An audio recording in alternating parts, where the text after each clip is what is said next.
Bonjour, la Bible dit dans 2 Rois 5 au verset 3, et elle dit à sa maîtresse, oh si mon Seigneur était auprès du prophète qui est à Samarie, le prophète le guérirait de sa lèpre.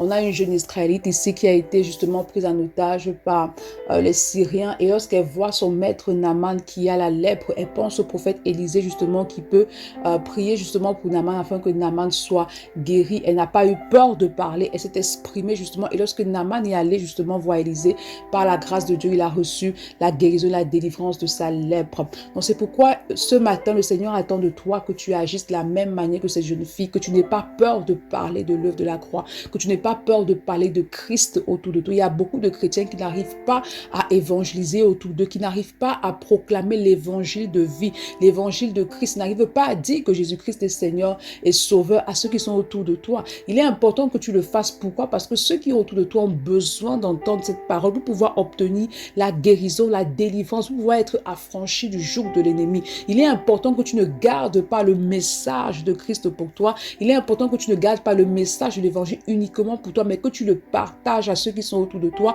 afin qu'ils puissent obtenir justement la vie. Parce que lorsque tu parles et que l'Esprit agit, alors justement ils sont délivrés. Donc ce matin, demande au Saint-Esprit de déverser en toi le zèle et les paroles justes qu'il faut, afin que tu puisses proclamer l'évangile de Christ autour de toi. Bonne journée. Shalom.